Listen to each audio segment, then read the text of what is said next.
Greetings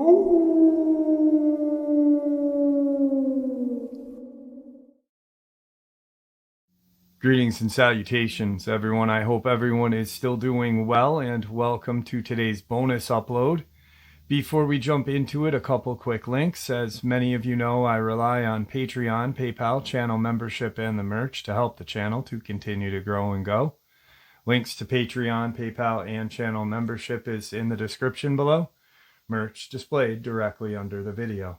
Also, Dogman, Frightening Encounters, Volume 1 through 3, the audiobook versions. They were written and researched by Tom Lyons, narrated and produced by me, Jeff Nadolny. Those audiobooks are available on Audible, Amazon, and iTunes, links to which are also in the description as well.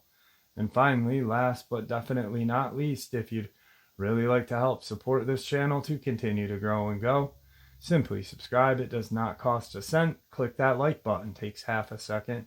If you don't want to miss out on any of the informative uploads that I put out daily, click the bell icon, and folks, please leave a comment and share the video. Why? Well, because all these things really do help the channel to continue to grow and go. They definitely do matter, and they are appreciated. And with that, I have taken far too much of your time. Let's jump in to today's bonus, shall we? Today's first encounter. My partner and I like to hike at a local park late at night. It's a historic park in Pennsylvania. I'd say maybe 3,500 acres in size that spans over into Delaware and Maryland. One of the trails allows you to cross through all 3 states. The entire park is mostly dense wood with a creek that runs through it. Usually we park near an old church with a Revolutionary War cemetery that is famous for a grave known as the Ticking Tomb. I've been to every corner of this park day and night.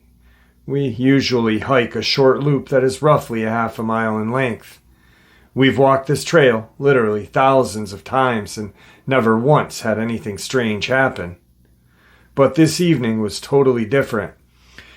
We made a spontaneous decision to go on a night hike and left the house at around 10:45 p.m.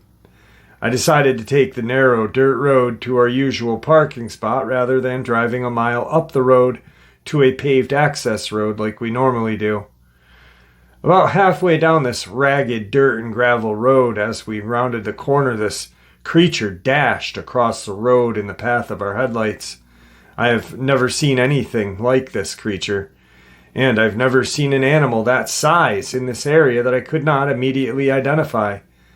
The size was somewhere between that of a dog and a human, and it moved so quickly that it looked like it flew. A literal black blur with some hazy details and bright silver eyes. My partner saw it as well. I'm generally a skeptic, so I immediately wrote it off, and we both kind of just explained it away. We made it to the parking spot and pretty much resolved not to talk about it and continued on as usual. Immediately, when we got onto the trail, we noticed the frogs and cicadas were extremely loud. Louder than I had ever heard them at night around here. As we progressed down this trail, it felt like we had to talk over the cicadas. We sort of quietly, frantically attempted to lighten the mood with conversation. Unbeknownst to me at the time, about 100 meters down this trail, my partner had begun to hear what he thought was extremely distant voices. I also noticed the cicadas got progressively quieter the further we went down this trail. We made it about a quarter mile before a sudden loud sound felt like it cut through the space between my ears. It was something like a glitching microphone or megaphone off in the distance. My partner pointed out to me later that there was nothing for an echo to bounce off in that area. The moment we heard it, I stopped immediately and asked if he had heard it as well. Not only had he heard it, but he was convincing himself that he was hallucinating the sounds the entire time, until I finally acknowledged it. Without a discussion, we both immediately turned around and started walking at a fast pace back to the car. I felt like it was a bad idea to run, but we had to leave right away. We hoofed it back to the car with the feeling that something was following us all the way to the entrance. When we finally got back into the car and started driving, that feeling of urgency did not go away. We made it all the way down that main road to our first turn, and I felt a moment of complete confusion. As I slowed to turn, my partner asked, "Do you not know where you are right now? Because neither do I. We have literally driven this road thousands of times." I made a split-second decision to turn right, which was thankfully the right choice. The next road went along the perimeter of the park in parallel with the trail we were hiking. There was tons of fog, which hadn't been in our way in. We spent maybe 20 minutes at this park in total. Just as we made our way past the area that we had turned around, another creature darted across the road in front of our headlights. It looked exactly like the one we saw on our way in, only closer and in more detail. It had silver eyes and what looked to be large ears. It was still insanely fast, and either a blur or a wraith. I don't know how else to describe it. I get this really weird feeling when I think or talk about it. The feeling started when I saw it run across the road the second time. I feel like it was because I acknowledged that whatever this thing was, I couldn't explain it. I feel an almost burning sensation in my sinuses, my eyes water, and I get a strange tingling in the back of my skull. Like I said before, I'm usually a skeptic when it comes to things like this, but this experience has left me rattled. Tonight's second encounter. My wife and I work in television, and it requires a lot of traveling and a lot of late-night car rides. We live in Florida, and my wife had to go to Georgia for work. Because we take so many planes, we sometimes decide when it's a 4 to 7 hour ride, we'll just drive it out. Believe me, after 20 plus years of being on planes, being able to drive every once in a while is a blessing, because you get so fed up with sitting on planes. It was about 11:30 when her brother texted me to pick up the phone when she calls, which I thought was odd, because why wouldn't I pick it up? As soon as I'm reading the text, I get a frantic phone call from my wife. Now, please understand that my wife does not subscribe to any cryptid or paranormal stuff. I, however, most certainly do. So for her to be this freaked out and panicked means something crazy had gone down. She starts talking really fast, and I cannot understand anything of what she's saying. So eventually I tell her to calm down and tell me what's going on. She starts telling me, "I've seen one of those things you sometimes talk about, the documentary thing." Still kind of puzzled, I ask her, "What docu-thing exactly?" She replies, "The wolf thing, the human wolf, Dogman, yes." She's driving down from Georgia and is still at this point 2 hours removed from our house. And we are located just above Tampa, so she's already driving in Florida. But she's driving down this 45-mile-an-hour road. To give you an idea of the road itself, so not a big, broad road. As she's making a turn, her lights hit what she at the moment thought was a man standing bent over on the side of the road. She figures that's really odd, because who would be standing in the middle of the night on a small, not lit road? Then, as the light is hitting it more and more, she realizes that there is something off here as the light is climbing up as she gets closer, revealing that the arms are completely covered in fur, and it's reaching to pick something off the ground. She also sees massive hands. Then, when it is fully lit, this thing is hunched over and is already standing at 7 feet and starts to move up.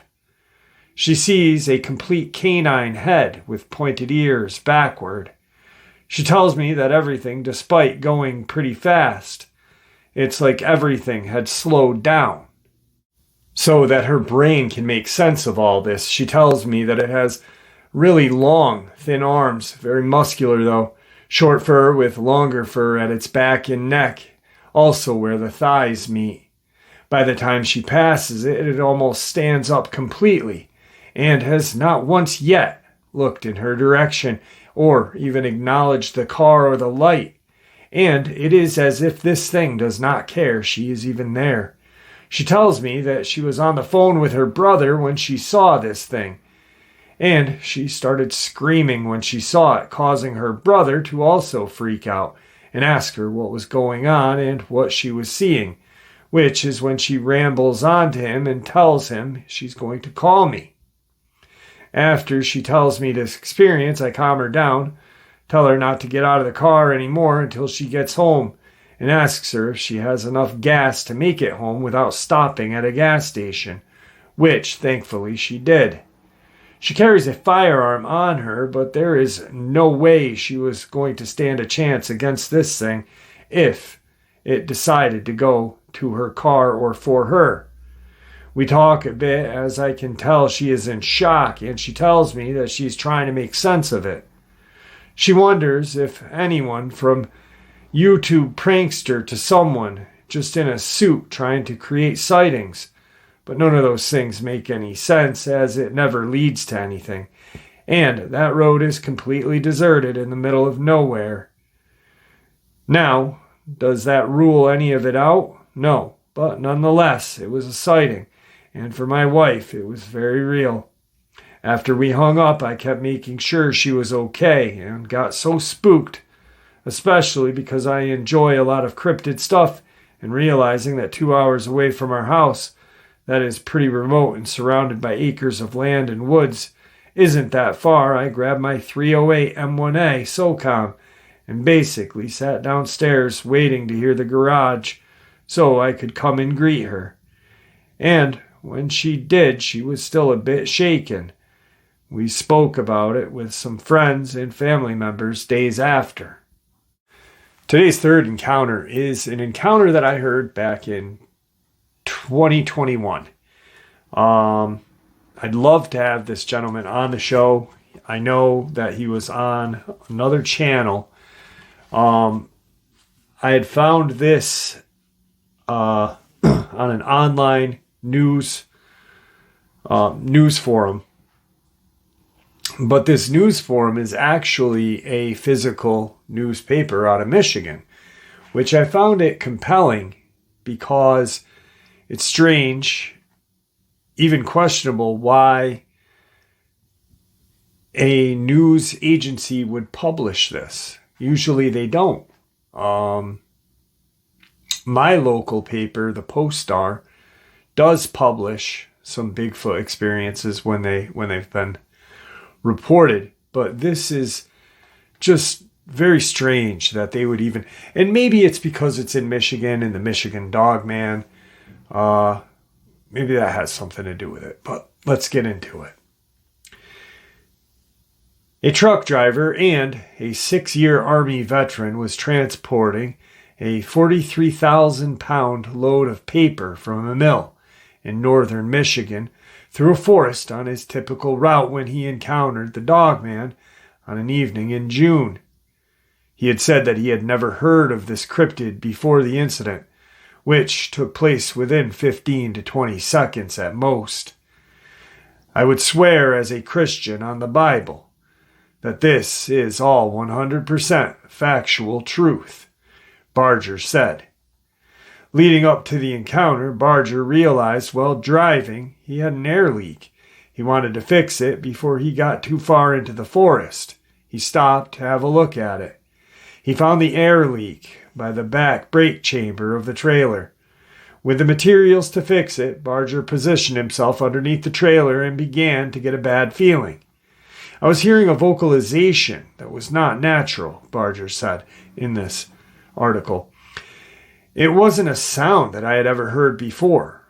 I was looking around and I saw some shadows in the wood line, but there was plenty of light to see. It was nowhere near getting dark yet. I was in bear country, so I perceived the shadow to be a black bear at the time. When I realized I could be near a black bear, I got back into my truck and checked out the air, which was good to go. It held and took me not even 5 minutes to fix, Barger states. The woods continued to give Barger a bad feeling, but He thought everything was normal until he was driving again. He checked his driver's side mirror for any traffic on this 2-lane road, and at the bottom of the hill there was none. As he started going up the hill, and he looked to his right side, he saw it was darker than it should be. There was a wolf head the size of my window, and my windows were down. Barger said in this article, it was trotting along next to me, and I was going at least 25 miles an hour. And he was stooping down on 2 legs to look inside the cabin of my rig. I'm 9 feet tall in my seat. His hands were coming up, scratching my windowsill. On my door handle, I could hear his claws. Time seemed to slow down, Barger states. I thought I was in an alternate reality or something because this creature doesn't exist in our reality. I've never known anything like this. I've heard of Bigfoot, and I know those to be something that is talked about, but this was something far different. Bigfoot has nothing on the Dogman, according to Barger. It has a lot of sharp teeth, and the teeth on this thing were a brilliant white, Barger said. 3 inches long, fangs bottom and top, pure black pointed ears. It had yellowish eyes, human-like hands probably 14 inches across. It was at least 10 feet from how it was stooping into my cabin. Its brilliant yellow eyes were darting all over the place and looking at me. How this creature looked was mad and determined to get me, Barger continues. He was sneering. He wasn't making any noises vocally, but the looks he was giving me and the intelligence in his eyes was telling me, I am here to get you and there is nothing you are going to do about it. Barger thought about trying to roll up his window, but decided to focus on keeping the truck on the road. That is when he remembered his handgun. He pulled out his .45 Colt strapped to his waist and took 2 shots at this creature. He instantly went down, Barger says. I was looking at him as he was sliding into the weeds. I was at almost point-blank range, so I'm pretty sure I got him through the eye orbit. His head was huge. Everything on this creature was black except its teeth and eyes. I wasn't panicked, but it is the scariest thing I've ever had in my life happen. Barger, assuming the creature was dead, wanted to turn around and check on the carnage to make sure that he was not losing his mind. About a mile up the road, he found a spot large enough to turn the truck around. I wanted to make sure that it was dead. I wanted to know more about what had just happened. As Barger was coming back down the hill, at almost 5 minutes after the shooting, it was gone. In its place was a Jeep and 2 people. Barger said he was concerned about the people being somewhere potentially dangerous, so I stopped and talked to them. They gave me a story that they were watching a few bears fighting each other. I was worried about them being outside with what had just happened, but I didn't want to let them know what I had just done, so I left. Barger thinks because the other people claimed to have seen 2 bear, that maybe there could have been more Dogman in the area beside the one he had shot. I was really in shock for a good while. I was still driving the truck, and I didn't even know how I got back. I shouldn't have been driving the truck in this state of mind I was in, but I wasn't going to stay around or park anywhere near there. It was the most terrifying thing I think anybody could go through, worse than even a combat situation, because at least you know what you're dealing with at that point. I've had nightmares for 6 months to a year, on and off. The nightmares got less prevalent as time went on, and I really don't deal with them anymore. I'm in a lot better shape now, and I thought it was important to get this info out. That's my experience. It just took me a long time to get it out to the right people that I know will have my back. Additionally, Barger claims the federal government is keeping the existence of Dogman quiet, which we know. After I got better from the nightmares, I had a family member tell me I should get this out to the public.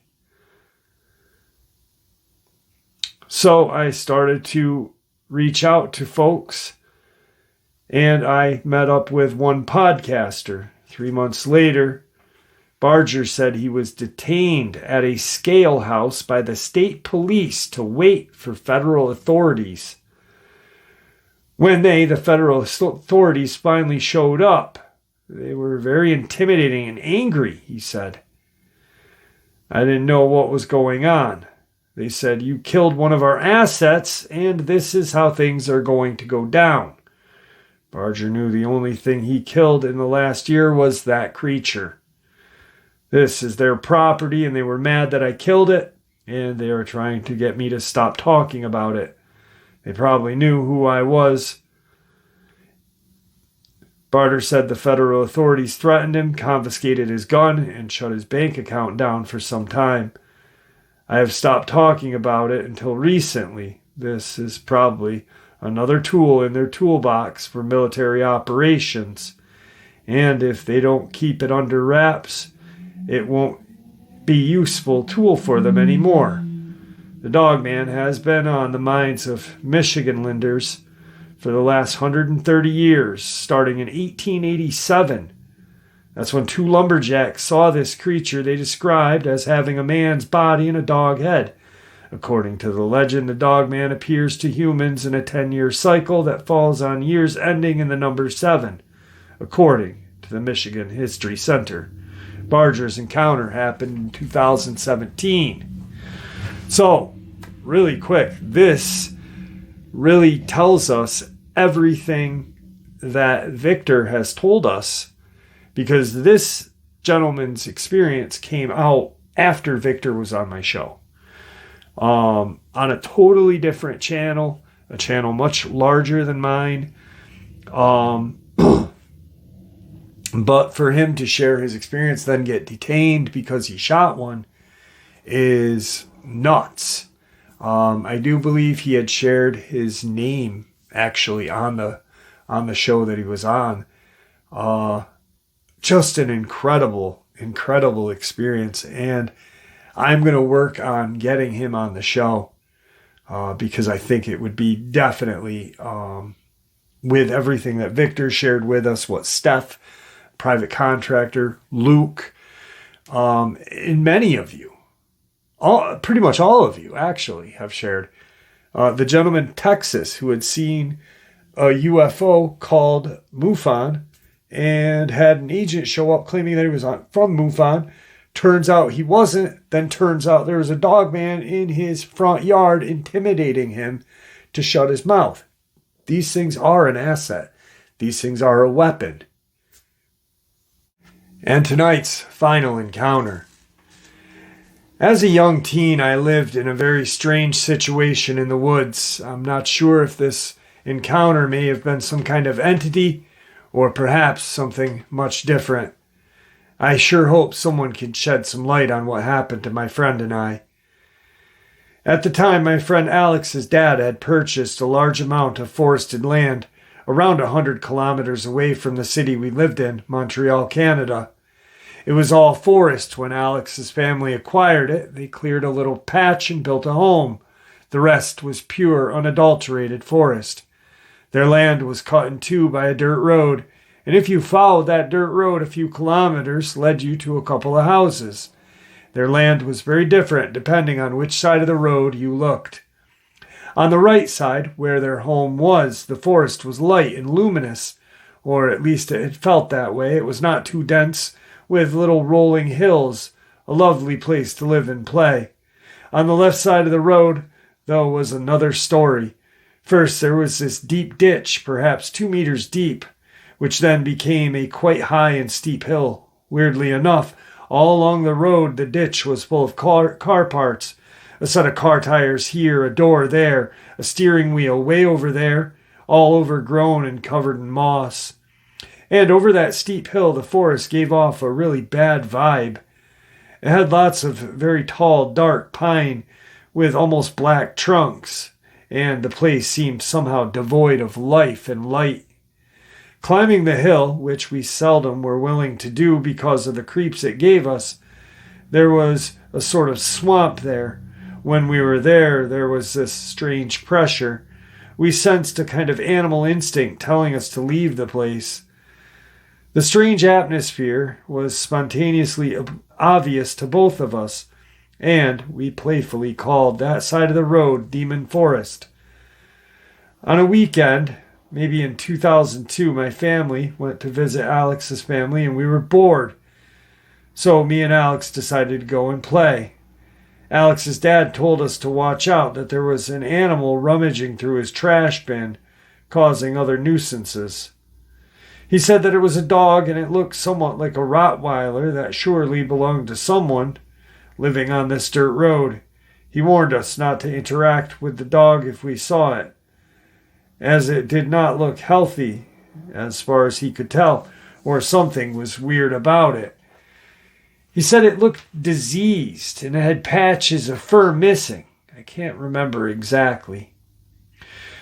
We set out on our walk. It was autumn. The leaves were pretty and golden, many having already fallen to the ground. It was a calm, slightly overcast, windless day. The air was very still and calm.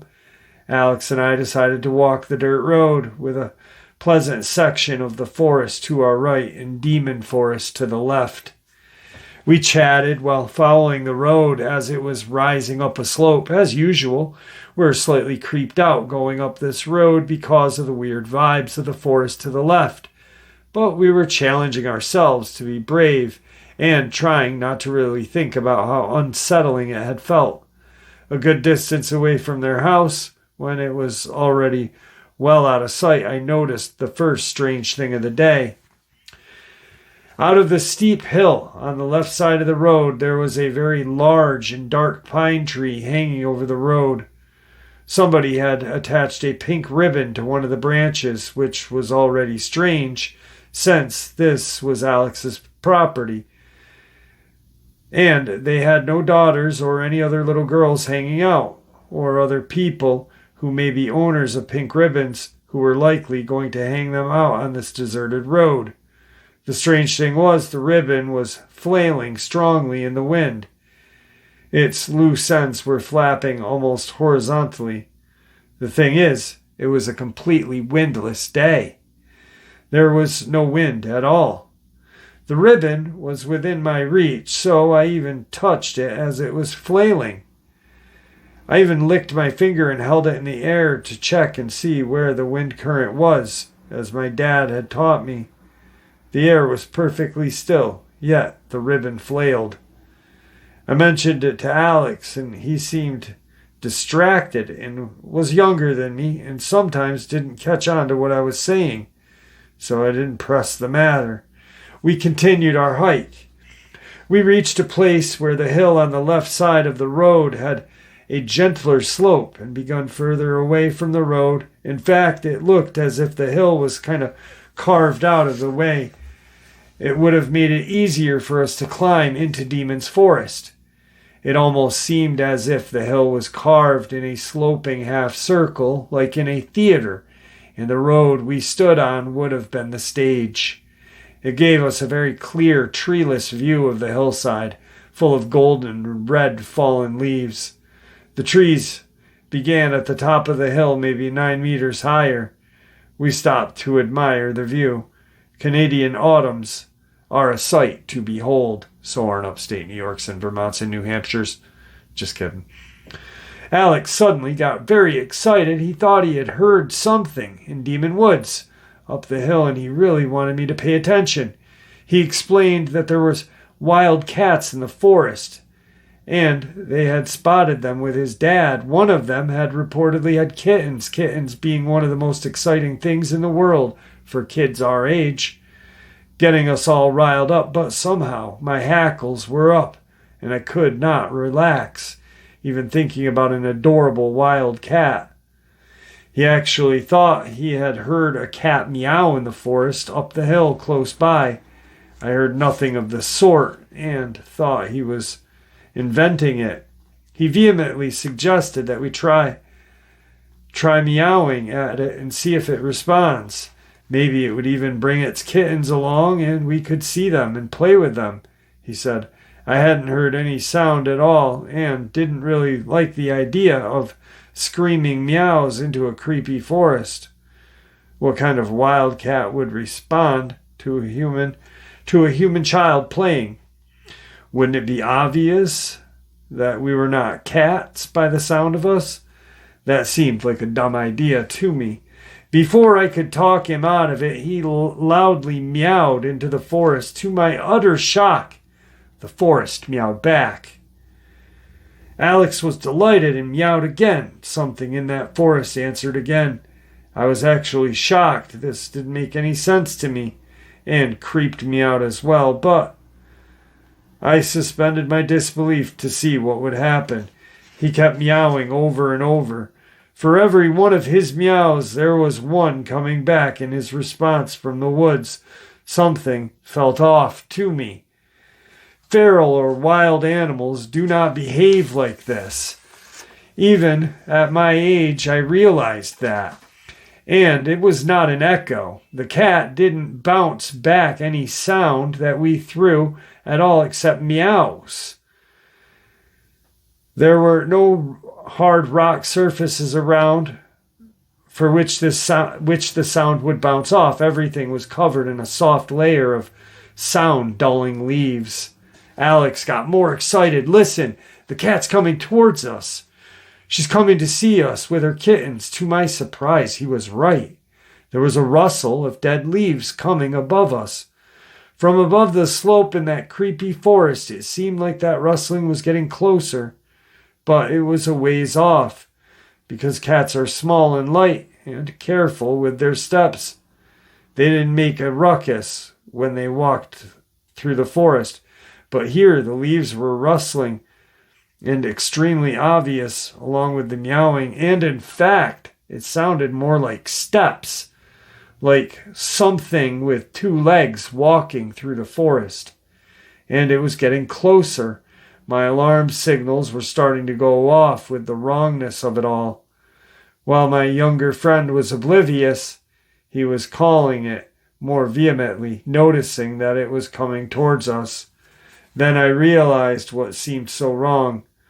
The sound was coming towards us, but there was nothing to be seen right in front of us. We had a gently sloping hill, timeless and clearly visible. Anything coming from that forest should have been plentifully exposed to the view. There was nothing, no source for the rustling, nothing, no movement. Oh, her kittens are joining her. Listen, there's more sounds. They're coming to play with us, Alex said. He was right. The walking sound seemed to have multiplied and now came from various directions, ever getting closer with nothing visible. Something was off. I wanted to leave, but Alex was mad at me. The kittens were almost here, and he wanted to see them. He insisted. At this point, it was extremely tense, and fight or flight had activated from the wrongness of it all. We're alone and quite exposed in this theater-like stage. Whatever is getting closer to us, which was more and more obvious, with every moment decidedly not kittens. I was on the verge of forcing him to run, and then suddenly I heard a very loud, panting sound. During the first millisecond, I was only mildly surprised. We had a huge husky at home. I was used to that panting, but then the sense of profound dread dawned on me as I realized, obviously, my dog was not here, and this must be another dog. A very big one from the sounds of it. I panicked, looking around, ready to jump away from this dog that somehow got extremely close to us. Only there was absolutely nothing around, just the sound that I could hear loudly breathing and panting coming from the woodline. I whirled around all 360 degrees, screaming, "Where's it coming from?" There was nothing at my feet or anywhere around me. There was nothing there. yet the sound was clearly there. As I whirled about in a frenzy, I looked up the dirt road we were following. Around 100 meters away on the top of the slope, I saw this lone, huge canine standing there. It looked somewhat similar to a Rottweiler, but very, very large and extremely unkempt, with what seemed to be patches of fur missing, with some skin exposed where the fur was supposed to be. It had these reddish glistening eyes, and it was looking right down at us. Obviously, there was no way that I could hear it panting from that distance, and the source of the sound. At that point, the flight instinct wins inside of me. I have never ran as desperately and as fast in my whole life, and thank goodness it was downhill. Alec kept pace right with me, terrified. We made it home in one piece.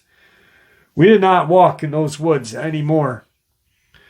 I came back to Alex's house several times in my life. I never wanted to walk those woods again. We had amazing parties at his house when we were older. I was often there rather drunk and having a great time, but I always had this very stressful sensation when I went outside, especially at night. When I slept over, I had these extremely strange experiences where, when I woke up, I sensed as if something was looking through the windows observing me. In my mid-awake state, I even saw something staring through the window. I don't know exactly what it was, but we never discussed it. As I research now, I see this land is historically Algonquin land. And there you have it, folks. I hope you all enjoyed this bonus upload as much as I enjoyed sharing it with you. I'd like to thank you all for supporting the channel. It is, after all, your support that helps this channel to continue to grow and go, and what gives us all a place and a chance to share our experiences and theories judgment-free. Everyone is simply treated with the respect that we deserve. Please, everyone, stay safe, happy, healthy, and ever vigilant, keeping an eye on our children, pets, family, and friends. These creatures are real. They are out there and dangerous. Share this information with those you love and care about, and it may just help save their lives someday. Until next time, never stop asking questions, never stop searching for the truth, and God bless you all.